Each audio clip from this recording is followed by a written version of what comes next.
Olá, é um prazer estar aqui. Sou a professora Fátima Garcia Chaves, sou doutoranda do Programa de Pós-Graduação em Educação, PPGE, da UFTM, Universidade Federal do Triângulo Mineiro, localizada aqui em Uberaba, Minas Gerais. O professor Assir Mário é o meu orientador, autor deste texto, A Criança e a Apropriação da Leitura e da Escrita. Para escrever este texto, nós escolhemos como objetivo refletir sobre a apropriação do processo de escrita na visão deste autor, do Luria, cuja perspectiva é a psicologia histórico-cultural de Vygotsky. Então, essa é a nossa base teórica. Por quê? Porque ela concebe o desenvolvimento como um processo marcado por descontinuidades e dependente da aprendizagem. Então, a partir desse objetivo, a partir desse autor, deste referencial teórico, e também a partir da nossa prática, acompanhando o trabalho de professoras alfabetizadoras, né, que estão trabalhando aí com as crianças nesse processo de escrita, e também fui professora alfabetizadora por muitos anos na Rede Municipal de Ensino de Uberaba, na qual tive a oportunidade de trabalhar, de perceber o desenvolvimento, né, essas marcas aí, essa descontinuidade. Como que isso acontece? Como se dá essa apropriação? E esse autor, ele traz aí uma base muito importante para nós, professores, educadores, que trabalhamos com a construção, com o processo de escrita. Então, nós partimos deste pressuposto, né, da concepção de crianças. As crianças são potentes, né, acreditamos na potencialidade das nossas crianças, elas se envolvem em situações desafiadoras, da importância de criar situações na sala de aula que permitam às crianças pensar sobre a construção da escrita, que permitam que as crianças sejam autoras, que elas possam expressar livremente os seus pensamentos, as suas expressões, as suas palavras, as suas leituras, porque dentro desse pressuposto nós concebemos a criança como seres, sujeitos histórico-culturais, elas são pesquisadoras, são curiosas, são potentes, elas fazem história, são frutos dessa história, elas estão construindo a sua identidade nesse meio, e elas precisam ser vistas, né, como potentes e não como seres passivos. Então, neste intuito, nós produzimos esse texto e dividimos em duas partes. Na primeira parte, nós tecemos algumas reflexões acerca da apropriação da escrita pela criança com essa base teórica, com esse autor. E também outros autores dessa perspectiva contribuem de uma forma significativa. Então, toda a base teórica, a contribuição desses autores são discutidas e apresentadas aqui na primeira parte. Na segunda parte, nós estabelecemos uma relação da teoria, né, dos autores com a prática pedagógica, e apresentamos exemplos de práticas com diferentes formas de expressão. Por quê? Para que a gente possa compreender como é que as crianças se constituem autoras de suas expressões, de suas palavras, de seus modos de pensar e narrar o mundo. Então, esses exemplos são exemplos claros, que retratam práticas desenvolvidas por professores. Então, no exemplo 1, a professora desenvolveu um projeto com as crianças e para as crianças, e esse foi criado a partir de uma indagação feita por um dos alunos, na qual suscitou várias perguntas. Então, a turma se envolveu. Aquele autor, né, daquele livro apresentado, lido, que estava sendo explorado ali naquele momento, debaixo de uma árvore, as crianças ali sentadas, deliciando aquele momento, né, deleite, uma leitura deleite.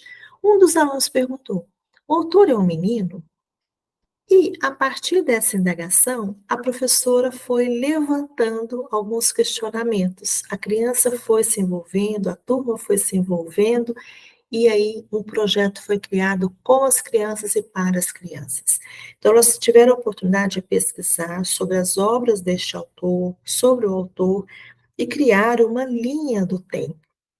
E ali estavam presentes fotos, escritas, expressões, As crianças tiveram a oportunidade de ler, de conhecer os personagens, a narrativa foi explorada, enfim, um trabalho muito interessante a partir dessa narrativa.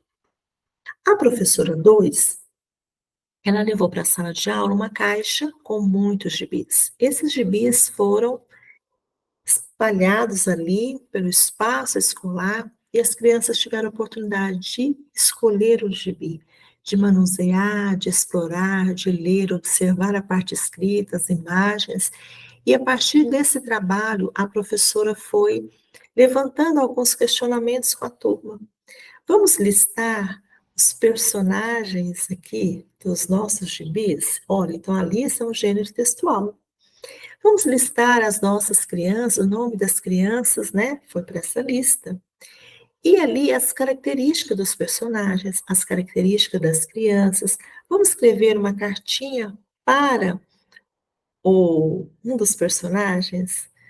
Enfim, o trabalho foi muito interessante, por quê? Porque eles começaram a caracterizar cada personagem, eles faziam uma relação com eles. Olha, a Mônica, ela tem um coelho. E você, o que que você tem? A Magali gosta muito de comer, ela é comilona. E aí, o que que você gosta? Vamos fazer uma lista de coisas gostosas? Enfim, depois eles selecionaram algumas receitas, uma delas foi feita, degustada por eles. E depois levantaram, pesquisaram junto às famílias outras receitas, criaram um livro de receitas. Então, a lista, a receita, a fotografia estava presente. Percebe que os gêneros textuais estão sendo trabalhados com as crianças de uma forma planejada, organizada, sistematizada, acompanhada pelo professor. O professor tem uma intencionalidade clara. Os projetos são trabalhados com as crianças e para as crianças e criados a partir de necessidades, de perguntas, de curiosidades das próprias crianças. E não um projeto criado por alguém ou por uma equipe e que vem de cima para baixo para o professor executar de uma forma aí passiva com as crianças. Mas esse projeto faz todo um sentido.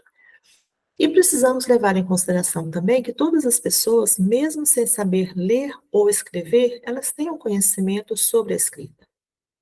As crianças, né, o autor deixa isso muito claro, que as crianças, ao chegar na escola, elas levam esses conhecimentos sobre a escrita, porque elas estão inseridas numa sociedade letrada, num contexto de letramento.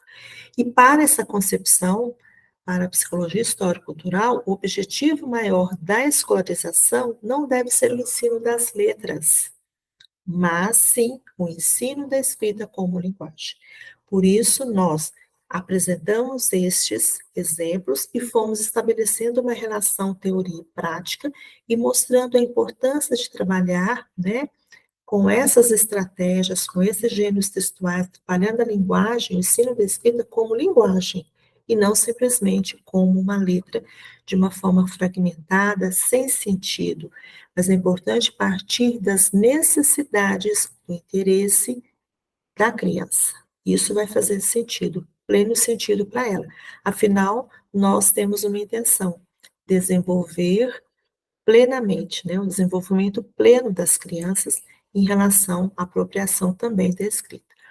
Então, esses projetos interdisciplinares, esses projetos inter, quer dizer, uma interação entre as disciplinas, exigem cooperação, interesse, curiosidade, pesquisa coletiva em diferentes fontes. Então, foi exatamente isso. Então, os projetos foram criados com as crianças, para elas, a partir do interesse delas, a partir da curiosidade delas, e houve todo um trabalho de cooperação, de pesquisa, porque as crianças se envolveram. Onde é que nós vamos pesquisar? O que que vocês já sabem sobre isso? O que que vocês gostariam de saber sobre isso? E os registros foram sendo delineados, construídos, as fotografias, as pinturas, as colagens, as maquetes, dramatizações, enfim, né? Os variados tipos de textos escritos, eles foram se constituindo durante o processo. Então, as crianças tiveram a oportunidade de criar, de produzir os seus textos. Então, o trabalho com os projetos são relevantes, interessantes, mas desde que partam das necessidades, do interesse das crianças.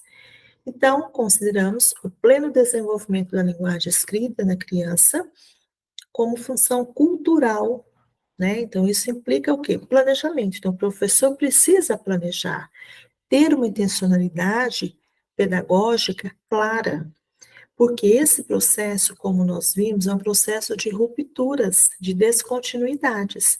E eu preciso acompanhar esse processo, fazer as intervenções e as atividades vão sendo vinculadas ao projeto, à prática cotidiana, de acordo com as necessidades. Então, esse planejamento é flexível.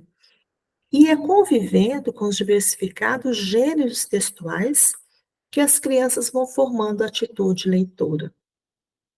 Precisamos oferecer bons textos, bons livros para as crianças e criar situações em que a criança vai ler, vai ser autora deste processo, vai ser protagonista. E é desse modo que a cultura escrita precisa ser apresentada às crianças, não de forma simplificada, fragmentada, com relação letra, som, fonema e grafema, formando sílabas, juntando as sílabas, formando palavras, de uma forma fragmentada, mas em sua forma social. E essas reflexões nós consideramos que são importantes, porque em muitas instituições escolares, professores continuam apresentando a escrita como treino, ou seja, treinam as crianças para que elas façam a relação entre fonema e grafema, mas não as ensinam a ler. É um processo fragmentado, mecânico, sem contexto, descontextualizado, que muitas vezes não tem nenhum sentido para a criança e, consequentemente, a escola continua produzindo analfabetos funcionais em grande escala. Então, essa é a nossa preocupação, por isso produzimos esse texto com essa intenção educativa, né, de proporcionar ao professor, ao educador, reflexões importantes sobre a apropriação da escrita, e esse autor traz também uma base teórica fantástica para nós, professores, que trabalhamos com a linguagem nessa perspectiva. Esse é o nosso referencial teórico, trabalhamos aí com Bakhtin, marxismo e filosofia da linguagem, estética da criação verbal, com a Jolivet, formando crianças produtoras de texto, com a Sueli Mello, né, com esta obra, Produção de Sentido para a Linguagem Escrita e Formação da Atitude Leitora e Autora, essas autoras aqui fantásticas, além também da Oliveira e do Currículo Integrador da Infância Paulista e da SMUC. É claro que trabalhamos também com outros autores aí, que foi o nosso referencial que trouxe grande contribuição para nós, pesquisadores, para mim, professor Assir, como também para os nossos pares. Muito obrigada pela oportunidade e até mais.